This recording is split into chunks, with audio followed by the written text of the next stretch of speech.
Si l'immigration vers les États-Unis est quelque chose qui t'intéresse, écoute cette vidéo-là, c'est pour toi. La Green Card valait avant 1 million d'investissements et Trump vient de mettre en place son nouveau programme de la Gold Card. Pour obtenir une Green Card, maintenant, ça va coûter 5 millions. Je t'invite à écouter la vidéo suivante que je vais tourner tout de suite après, puis je vais t'expliquer pourquoi que Mark Carney au Canada est vraiment dangereux. Ils sont pleins de détruire le Canada. Donc, ça va faire en sorte qu'encore plus de Canadiens vont vouloir déménager aux États-Unis. Mais Trump ne veut pas avoir n'importe qui aux États-Unis, il veut avoir des investisseurs, il veut avoir beaucoup d'argent. Donc, je t'explique un peu comment ça fonctionne. Il y a beaucoup de gens qui ne font pas leur devoir et à chaque fois que je reçois un email pour des gens qui parlent de projets vers la Floride ou les États-Unis, la première chose qu'ils m'écrivent, c'est « Max, comment que je fais pour avoir ma Green Card? » ou « Bonjour, j'aimerais savoir ma citoyenneté américaine. » Je t'explique quelque chose. Avoir ta citoyenneté américaine, c'est aussi rare que se faire frapper par un éclair. Okay? Donc, c'est la première chose que tu dois savoir. Comment ça fonctionne quand on s'en va aux États-Unis? Quand on traverse en tant que touriste, là, tu traverses les douanes en véhicule ou tu y vas en avion, automatiquement, on obtient un visa touriste. Donc, on n'a pas fait de demande, on n'a pas engagé d'avocat, on n'a rien fait de particulier. C'est des ententes entre les deux pays que quand on traverse pour le voyage, automatiquement, qu'est-ce qui se met dans notre dossier? C'est un visa touriste. Ensuite de ça, si tu as l'intention de rester plus que 6 mois aux États-Unis, mais surtout si tu as l'intention de travailler, de gagner des revenus, c'est à ce moment-là que tu as besoin de d'autres types de visas. Donc, je ne connais pas tous les types de visas. Nous, on se spécialise en l'obtention d'un visa E2 qui est le visa investisseur, mais vous avez des visas étudiants. Ça veut dire que tu s'en vas aux États-Unis, tu as le droit d'étudier sur leur territoire le temps que ton visa y est valide. Il y a des employés qui sont sponsorisés, donc il y a des visas TN. Si tu as une compétence particulière, il y a une entreprise américaine qui peut te sponsoriser, te faire venir. Tu as le visa pour les artistes ou les athlètes, donc les joueurs de hockey canadiens qui s'en vont jouer pour une équipe américaine ou une chanteuse, un chanteur qui s'en va travailler aux États-Unis, mais officiellement, ça tu as besoin d'un visa pour aller là. C'est un visa O dans lequel tu as un talent particulier qui te permet d'aller aux États-Unis, de travailler le temps que ton visa. Mais tu es toujours sur le statut d'un visa. Donc, tu n'as pas de Green Card, tu n'es pas citoyen américain. Tu dois à chaque fois renouveler ton visa et tu dois te requalifier. Tu dois toujours répondre aux critères de ton visa à chaque fois qu'il arrive à échéance.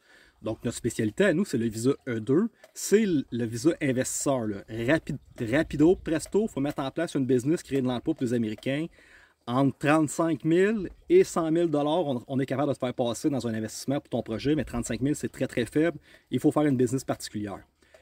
Donc, tu es sur un visa, encore et encore, et dans 5 ans, tu dois renouveler ton visa. Et dans l'autre 5 ans après, tu dois renouveler ton visa. Donc, tu ne deviens jamais résident permanent des États-Unis.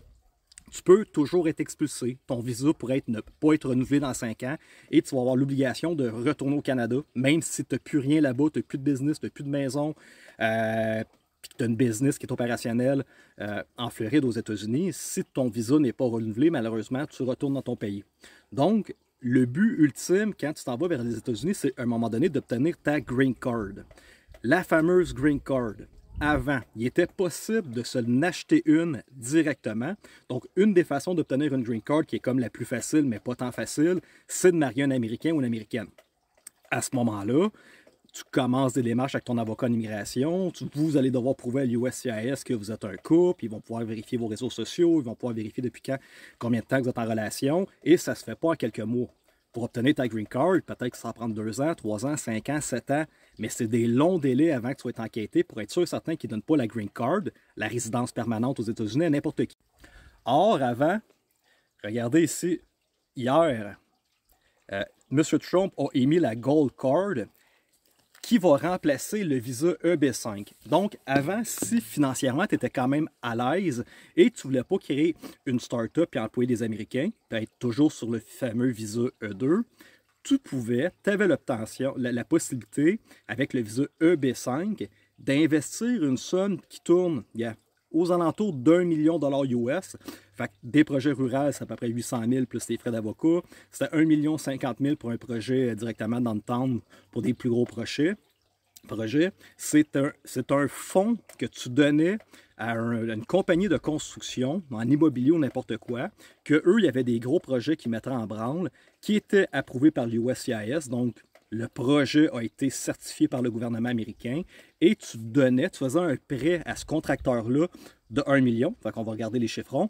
Tu donnais un prêt de 1 million et le contracteur, une fois que son projet immobilier était mis en place, il avait jusqu'à 5 ans pour te rembourser le 1 million. Ça lui permet d'avancer des projets immobiliers sans avoir à financer de la banque de certains montants. Et c'est donnant-donnant, ça veut dire que le taux d'intérêt dans lequel, quand ils vont te rembourser ton 1 million, c'est quelque chose comme 0,5 % ou 1 %.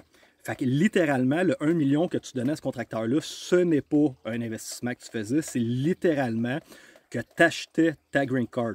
Quand tu donnais ton 1 million avec tous tes papiers d'avocat et tout ça, ça te donnait ta green card, ça donne ta green card à tes enfants, ça donne ta green card à ta femme. Et c'est pour la raison qu'avant, quand les gens me parlent, Max, j'ai obtenu ma green card, mais la valeur d'une green card, quand on dit que ça vaut 1 million, c'était basé sur le visa EB5. Or, Trump, ils viennent d'abolir le visa EB5, trop de fraude, des projets qui démarraient finalement, qui n'arrivaient pas à échéance, fait que les investisseurs pouvaient perdre leur argent. Si tu as perdu ton 1 million parce que c'était des projets à risque, ben malheureusement, tu n'avais pas ta green card non plus. Donc, Trump abolit le visa EB5 à partir de maintenant. C'est en train de se mettre en branle. Donc, maintenant, si tu veux obtenir une green card directement, et attention, green card, c'est résident permanent des États-Unis. Tu as le droit d'habiter pendant tout le temps que tu as green card, 5 ans, 10 ans, toute ta vie aux États-Unis sans problème, tant aussi longtemps que tu as ta green card. Et tu peux faire ce que tu veux. Tu peux travailler, tu peux ne pas travailler, tu peux te faire être employé n'importe qui. Tu es pratiquement un citoyen américain, mais tu n'es pas citoyen américain encore. Tu n'as pas de passeport américain. Tu es résident permanent. Donc maintenant, avec la Gold Card, Trump a aboli le projet EB5, c'est tout nouveau, là, ça vient de se passer. Et maintenant, si tu veux obtenir ta green card automatique, c'est 5 millions qu'il va falloir que tu donnes au gouvernement américain. Puis là, ce coup-là, il n'y a pas de remboursement. Hein? Le EB5, c'est le fun, tu mettais 1 million, tu avais les poches profondes, boum, dans 5 ans, tu as récupéré au moins ton 1 million, puis tu avais acheté ta green card. Trump, c'est un homme d'affaires. Il veut attirer des gens qui ont des gros portefeuilles, qui vont mettre des grosses business en place. Fait que tu veux obtenir ta green card, tu veux avoir le processus de devenir éventuellement un citoyen américain. On veut te laisser la chance de profiter de l'âge d'or aux États-Unis parce que tous les business là-bas vont éclater avec tout ce qui est en train de se mettre en branle, les intelligences artificielles, les ordinateurs quantiques et tout ça. Mais maintenant, pour avoir une green card, ce n'est plus 1 million que tu dois investir, mais c'est 5 millions, mes amis.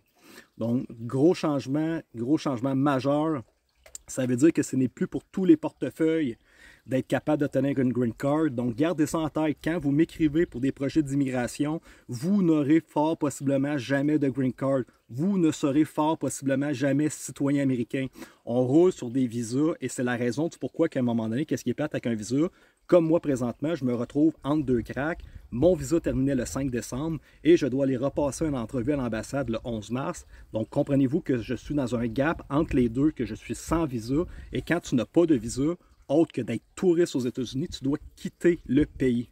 Donc, pour tous ceux qui regardent cette vidéo-là, qui ont l'intérêt ou à un moment donné le désir de déménager vers les États-Unis, en ce moment, à partir du moment que vous regardez cette vidéo-là, 26 février 2025, il n'y a aucun changement au visa E2. Mais comprenez-vous que Trump, il veut des gens qui ont les reins solides et qui aiment faire de la business. Donc, c'est sûr, le visa E2, pour lui, c'est toujours intéressant, mais c'est un petit portefeuille. C'est des entrepreneurs qui arrivent avec des budgets de 100 000 dans des business, alors qu'ils viennent de jumper la green card de 1 million à 5 millions. Je pense que le visa E2 va continuer à opérer parce qu'on s'entend, c'est la porte d'entrée pour 95% des gens qui vont vers les États-Unis. Sinon, on s'entend que 5 millions, mais tu viens de bloquer l'immigration pour beaucoup, énormément de gens. Mais ça se pourrait à un moment donné que ce ne soit plus 100 000 qui seraient demandés pour le visa E2 investisseurs. Peut-être que ça va être 150, peut-être que ça va être 200, peut-être que ça va être 250 000. On ne sait pas c'est quoi la politique d'immigration que Trump va mettre en place, mais dites-vous que ça fait 1 mois qu'il est dans son bureau, puis il lui reste 4 ans à faire. Donc, si vous aviez l'intention de déménager, de faire un move vers les États-Unis, c'est peut-être une période de temps qu'il faut commencer à regarder sincèrement de faire un move avant peut-être que les conditions soient plus sévères et que ce soit plus possible de le faire. Bonne journée.